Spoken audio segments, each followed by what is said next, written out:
Olá, implantada há uma década, a Convenção sobre Trabalho Decente para as Trabalhadoras e os Trabalhadores Domésticos não foi suficientemente para resguardar estes profissionais na crise da pandemia da Covid-19. Em todo o mundo, eles foram afetados com o desemprego e a redução salarial, segundo a pesquisa da Organização Internacional do Trabalho. Para falar sobre o assunto, convidamos Agnaldo Nogueira Marciente, especialista em política de mercado de trabalho e emprego na OIT no Brasil. Agnaldo, a gente poderia começar essa conversa falando um pouco sobre a convenção. Como é que foi institucionalizada essa convenção há 10 anos e que ganhos ela trouxe para os trabalhadores e trabalhadoras domésticos? A convenção, né, ela foi fruto de um amplo assim, processo, um processo muito longo de negociação, de luta, né, das trabalhadoras e dos trabalhadores domésticos, eh, e foi aprovado, assim, até o processo de aprovação dela foi eh, muito assim, comemorado na época, porque foi um grande marco realmente para esse segmento, né, de trabalhadores, porque até então havia muito poucos direitos em vários países, né?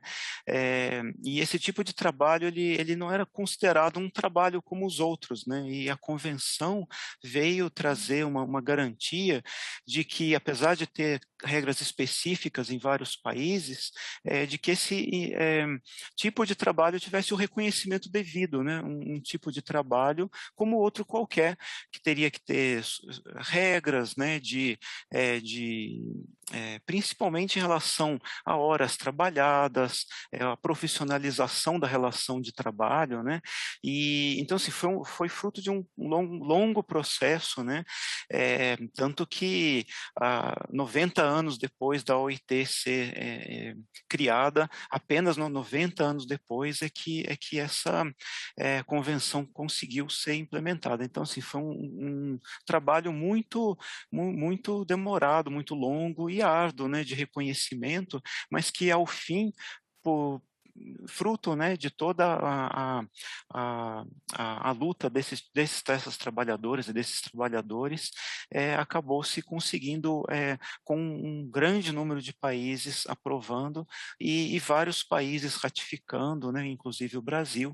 Então, assim, foi um processo muito árduo, mas também foi muito bonito de luta e de mobilização, no fim, né, quando da ratificação, com o apoio de uma grande, uma parcela expressiva de países, né? Agora, há 10 anos depois, a condição do trabalhador doméstico ainda é muito precária e foi agravado com a Covid-19, a crise da Covid-19, e a pesquisa formulada pela OIT demonstra isso. O que foi essa pesquisa? Como é que foi feita essa pesquisa?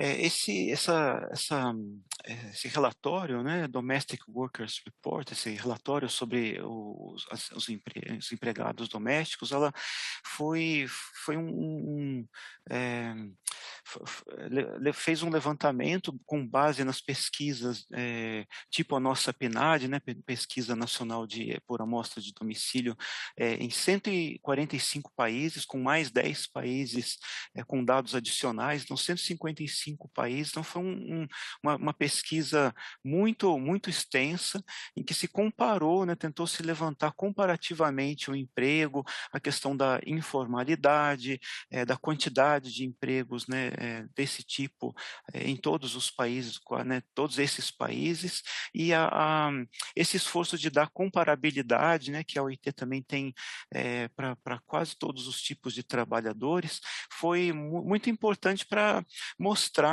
como que 10 anos depois, né, esse tipo de emprego ainda sofre com uma enorme informalidade, né? Foram, né, pelo levantamento, existem cerca de 75 milhões de trabalhadores domésticos no mundo. Esses números podem até ser maiores por conta da informalidade, que é muito grande.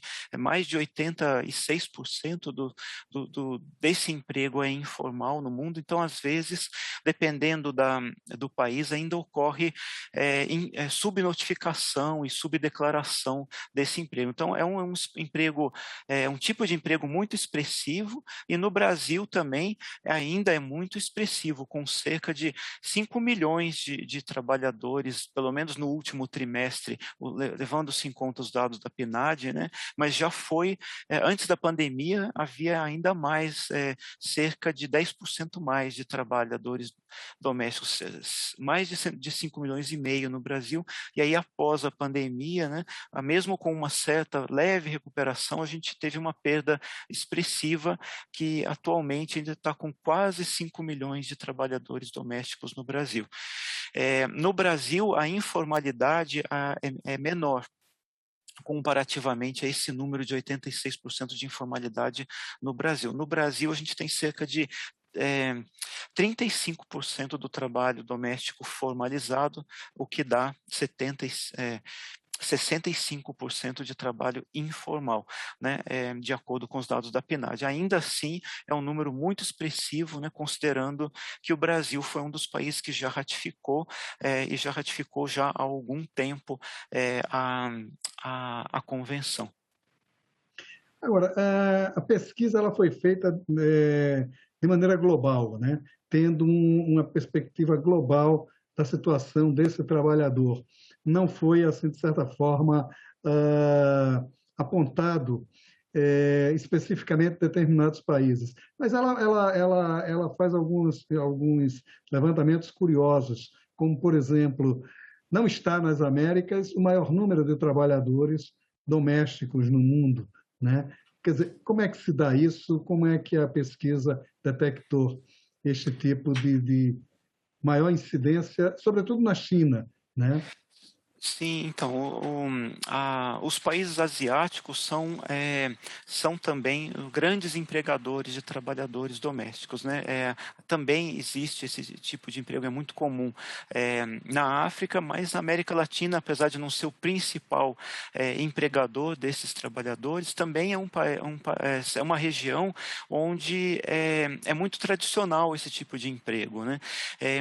A Ásia, até por conta da grande quantidade ainda de trabalhadores eh, de baixa escolaridade, com baixas possibilidades de emprego, ela também é uma região onde esse tipo de trabalho é muito presente, porque principalmente trabalhadores que saem do meio agrícola e vão para cidades, né? Coisa que era uma realidade também muito importante no Brasil até 20, 30 anos atrás. A origem de trabalhadores domésticos era basicamente o meio rural. Então, isso ainda é uma realidade em muitos países, principalmente na Ásia e na África.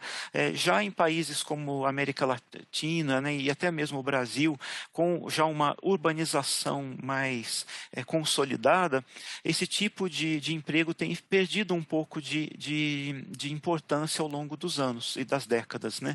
Mas ainda é expressivo no caso brasileiro, apesar de uma certa perda ao longo dos últimos 20 anos da importância do quantitativo desses trabalhadores no total do emprego, né? Até por conta de que, né, esse processo de urbanização leva a que outros tipos de trabalho estejam disponíveis, o próprio processo de melhoria dos níveis educacionais e tudo mais, redução do número de filhos por família, então as famílias têm demandado um pouco menos, né? E é o próprio encarecimento desse tipo de trabalho, porque as pessoas, quando têm outras oportunidades, também o preço relativo, né, de manter um empregado doméstico sobe para as famílias, e isso é uma coisa que aconteceu no Brasil ao longo dos últimos 10, 15 anos, né? É um fenômeno que aconteceu realmente no Brasil e que levou, em parte, a perdas do emprego do peso, né, desse emprego no Brasil. A pandemia ela afetou esses trabalhadores e essas trabalhadoras no mundo todo, e no Brasil foi, quando a gente olha os dados da PNAD especificamente, realmente essa categoria de emprego foi uma das que mais sofreu e uma das que menos se recuperou até agora, pelo menos até os dados que nós temos disponíveis, que são os do último trimestre de 2021, estão entre os trabalhadores que menos recuperaram as perdas de emprego e também as perdas de remuneração. Houve no Brasil uma legalização, digamos assim, ou pelo menos uma garantias de previdenciárias, garantias trabalhistas mesmo para o trabalhador doméstico que vivia na informalidade. Essas garantias, me parece, também contribuíram para o aumento da informalidade, né? A partir de umas novas mudanças, elas, de certa forma, eu não sei se contribuiu, mas pelo menos a informalidade não foi tão afetada assim. Isso acontece também nos outros países, ou, de certa forma, a legislação dos outros países não asseguram, não tem essas garantias que tem no Brasil. Há países, né, que têm leis muito semelhantes à brasileira na garantia de direitos para empregados domésticos, mas realmente isso varia muito de país para país. Alguns países da América Latina, né, até como o Uruguai, que foi o primeiro a ratificar, tem uma legislação muito moderna, aproxima muito os direitos dos trabalhadores domésticos aos demais trabalhadores, e a lei 150 do Brasil também aproxima muito, né, os direitos desses trabalhadores dos direitos dos demais trabalhadores. Há algumas especificidades. Na Ásia ainda, até por conta da informalidade ser muito maior do que no caso brasileiro, de alguns países da América Latina, as garantias são um pouco piores, né? Mas, no geral, os países têm caminhado para uma implementação bem em consonância com a Convenção da OIT, garantindo direitos muito similares. No caso brasileiro, houve inclusive uma formalização inicial, seguindo, né, em seguida a entrada de validade das obrigações trabalhistas, né, principalmente o registro no E-Social, até por conta de toda a mobilização, de toda a informação que foi disponibilizada na época pelos meios de comunicação, a taxa de formalização no Brasil, que seguia em torno de 30%, 31%, 32% antes da lei de 2015, subiu para em torno de 35% até no fim de 2016, assim, entre o fim de 2015 e o primeiro semestre de 2016. E aí, desde então, ocorreu uma certa queda novamente, e pré-pandemia a gente estava com uma taxa de formalização do emprego doméstico em torno de 27% no caso brasileiro. Então, assim, não é possível dizer que a implementação, né, e a ratificação da lei, a implementação da lei 150, quer dizer, desculpem, a ratificação da convenção e a implementação da lei 150, que ela tenha reduzido as taxas de formalização de uma forma significativa. Ficou mais ou menos estável, e mesmo tendo havido um certo aumento da formalização num primeiro momento, né? Agora, com a pandemia, houve até um pico de formalização, mas não de forma positiva. Na verdade, o que aconteceu é que o emprego formal doméstico até sofreu mais, né? Houve uma perda de empregos formais maior até do que uma perda do emprego informal. Então, isso levou a que, de certa forma, o peso dos trabalhadores formais, desculpa, eu acabei falando ao contrário, né? Houve uma queda do emprego informal maior do que a do emprego formal. Então, por isso que a formalização até cresceu. O peso do trabalho formal cresceu um pouquinho.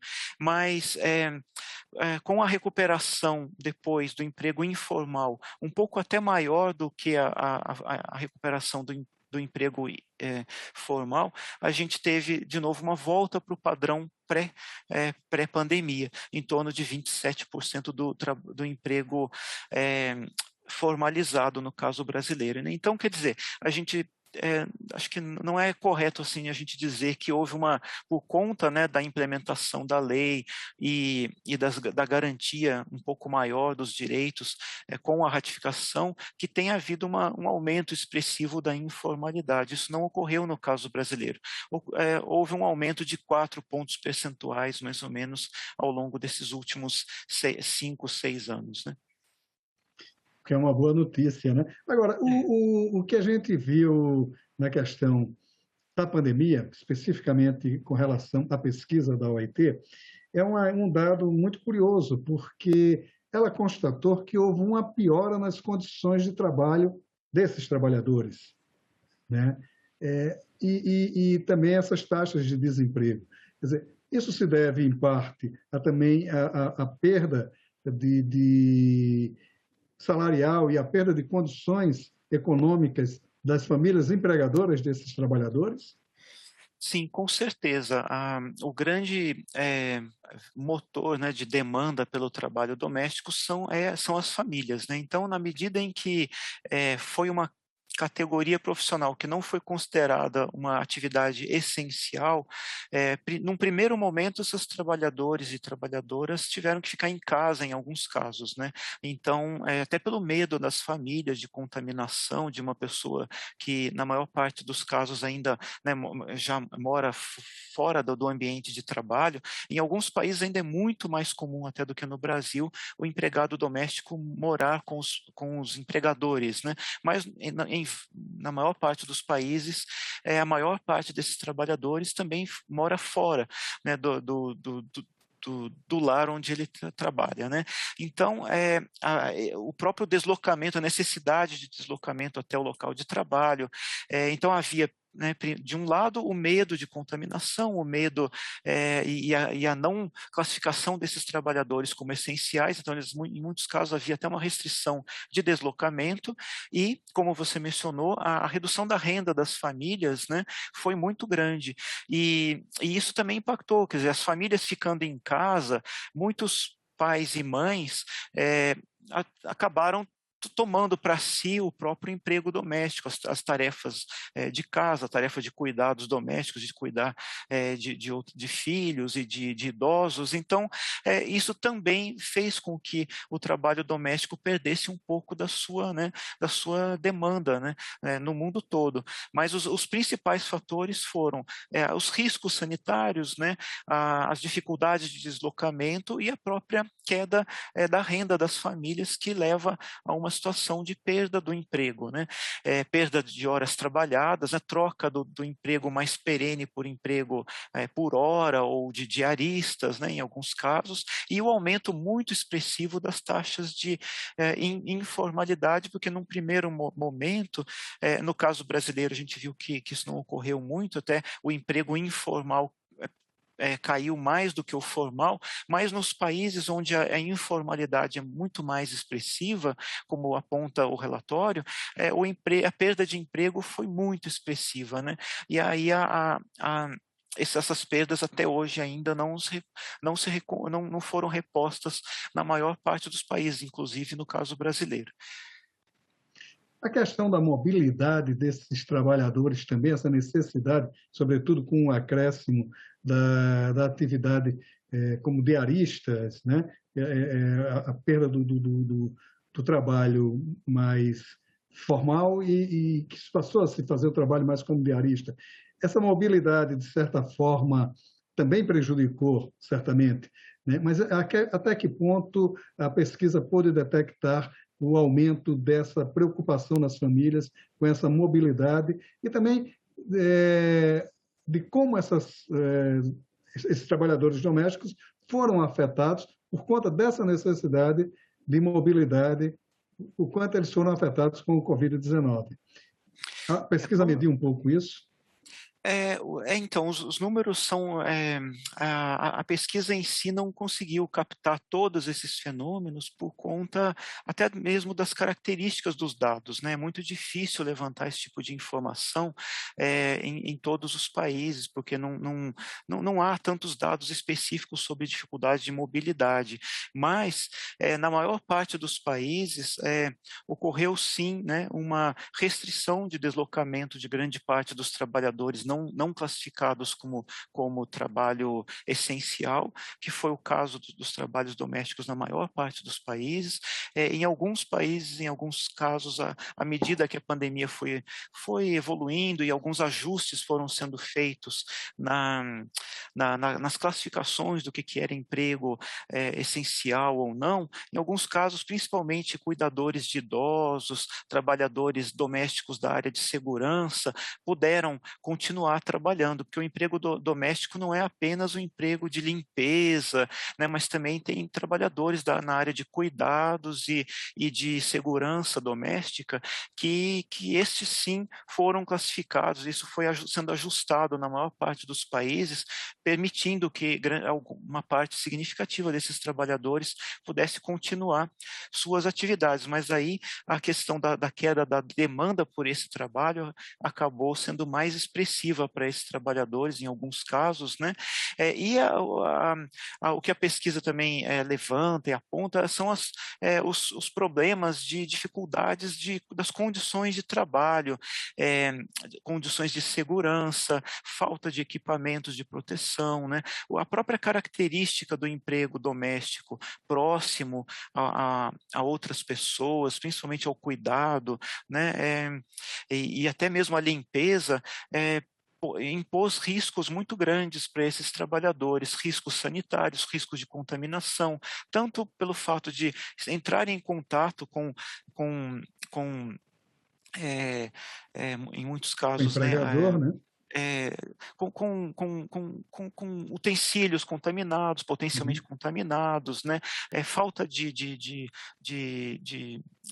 que os empregadores, né, disponibilizassem máscaras, luvas, tudo isso de uma forma mais regular, né? E quanto mais informal, nos países onde a informalidade é maior e a precariedade é maior para esses trabalhadores, os desafios foram ainda maiores, né?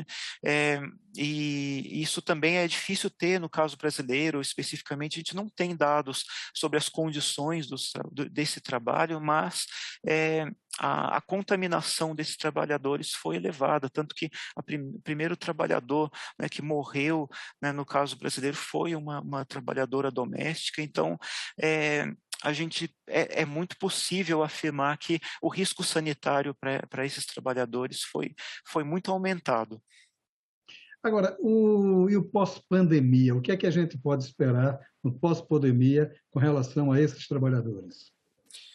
É, Pelo menos no caso brasileiro e em alguns casos, né, nos países que têm dados mais atualizados, a gente pode esperar uma lenta recuperação do emprego. O emprego tem crescido principalmente pela informalidade, né? Então, tanto é que no caso brasileiro a gente acabou retornando aos patamares de taxa de formalização é, pré é, pré-pandemia, mas num nível do emprego informal ah, é, é, da recuperação do emprego informal ainda um pouquinho acima da recuperação do emprego formal e principalmente pela demora, né, e na maior parte dos países da recomposição da renda familiar, a gente tem, por isso que a gente tem uma recuperação ainda lenta do emprego desses trabalhadores. E a própria ainda persistência do teletrabalho, né? Muitas famílias ainda trabalhando a partir de suas casas, ainda leva a que muitas famílias não tenham retomado a demanda pelo emprego doméstico, né? Então, a gente, por exemplo, em países como o Brasil, em que a pandemia ainda está sendo controlada, né? Ainda não foi controlada, e países da Ásia, e da África, onde a pandemia ainda também é um risco em alguns casos, né? Na Índia, sul asiático, a gente tem uma recuperação ainda muito lenta do emprego e da renda desses trabalhadores. No caso brasileiro, a perda de renda mesmo dos que permaneceram empregados, foi relativamente expressiva, em torno de 5, 10% de perda de renda, principalmente por conta da perda de horas trabalhadas, né? E a perda foi muito grande do número de trabalhadores domésticos, superior a uma perda de 10% dos postos de trabalho, e essa recuperação está sendo mais lenta para os empregados domésticos do que para as demais grandes categorias, pelo menos, né? Tirando os trabalhadores da cadeia têxtil, no caso brasileiro, né, formais, e dos serviços de hotelaria e alimentação, que ainda também não recuperaram, entre as outras grandes categorias, o emprego doméstico é um dos que ainda não se recuperou praticamente das perdas de emprego do pico da pandemia. E isso é uma realidade em vários países. Aguinaldo, muito obrigado pela sua participação aqui no Cidadania. Foi uma conversa muito esclarecedora. Muito obrigado. Eu que agradeço a oportunidade. Obrigado. Se você quiser rever esta ou outra entrevistas do Cidadania, é só acessar nossa página na internet, senado.leg.br/tv, ou nosso canal no YouTube. Obrigado pela sua audiência e até o nosso próximo Cidadania.